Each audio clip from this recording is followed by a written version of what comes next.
How you doing? It's Jabba here at the Museum of Contemporary Art here in Sydney, and I'm here for a press conference for Björk, the woman from Iceland. She's moved to England, she's gone out with Tricky, she's done all kinds of amazing things, and she's here giving a press conference today. So I brought my special peg, I've got the Royal Volunteer Coastal Patrol pants on, and I'm set to talk to Björk.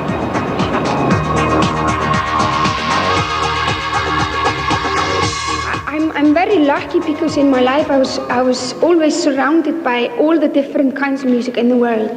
My grandparents were obsessed with jazz. My parents were obsessed with, Jimi Hendrix, all that period, Doors, all that bollocks. And I was in music school from the age of 5 to 15. So I got 10 years of sort of, I write the notes and listen to Schoenberg and Stockhausen and all these, all the noises of Western civilization, basically, and all of the other countries as well, really.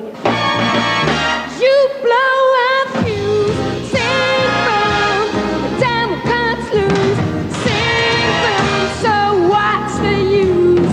Wow!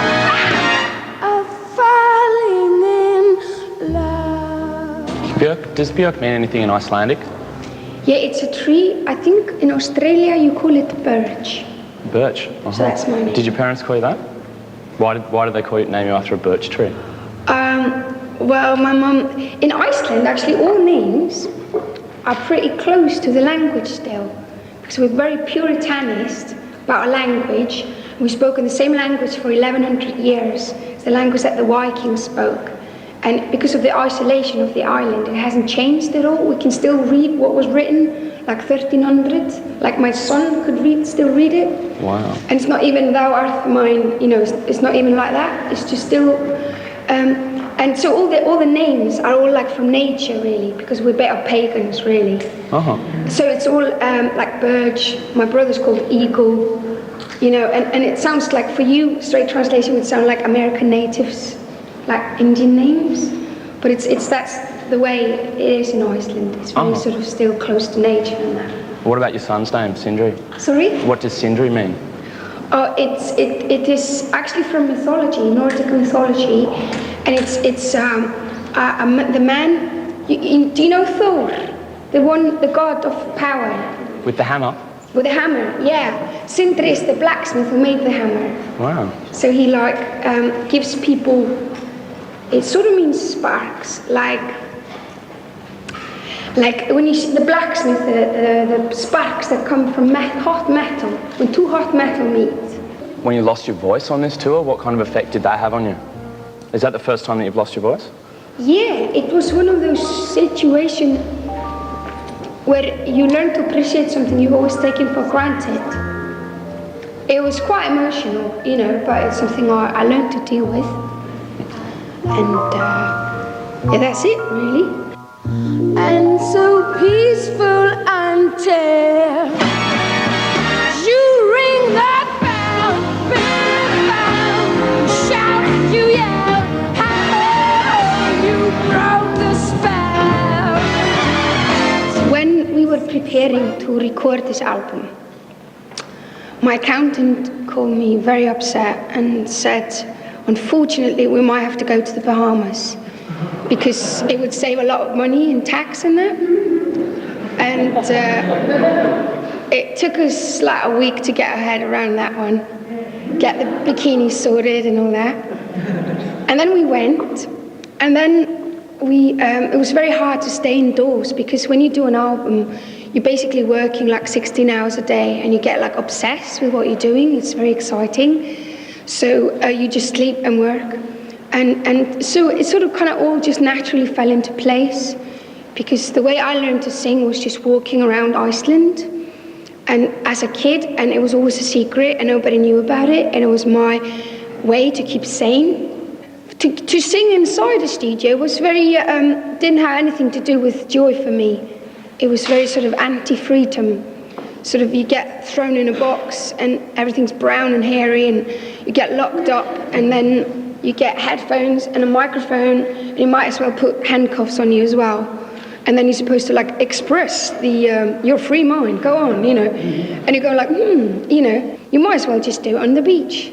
I saved Iceland till last because I wanted to tour to be as good as possible. So we learn all our lessons and everything. So we're going there, I think 21st of June this year. Wow. When the day is longest in Iceland. The sun actually doesn't go down. Let's get unconscious, honey. Let's get unconscious. I think Madonna is the kind of person that's works very much with her head, but I think she's got tons of instinct, animal instinct, because that's the only way she can survive for so many years, I think. But she's like doesn't admit it to herself, and she doesn't trust her instinct. She always thinks before she acts in an impulsive manner. So I mean, it's really easy. I'm not judging her. I think everybody can comment on everyone. It's just like an outside point of view on her, and we all need comments like that sometimes. So I just said, let's get unconscious, honey. That's the chorus for her. And this is the last day that I use words. They lost their meaning. Words are useless, especially sentences. You know, don't function anymore. Let's get unconscious, honey. And just kind of like let go of your head and just like fall into the current that you got inside you, because instinct is a lot wiser object than brain. I think brain is just as old as your body, which is about 30 years in my case. But instinct is like 5,000 years old and it's a lot wiser. So it gets you a lot further if you trust that. This beautiful view from the top of the mountain. Like rock and roll is 30 years old, you know, it's got nothing to do with today, you know. And I've said this before, but it's mostly influenced by loud cars that America was making 30 years ago, like the big Chevrolets and Cadillacs, and then you make songs out of that, because pop music is all about making like your life around you into magic, you know, but taking real life situation and making them into magic. And as you notice, we're surrounded by very silent Japanese cars now, so rock is dead, you know.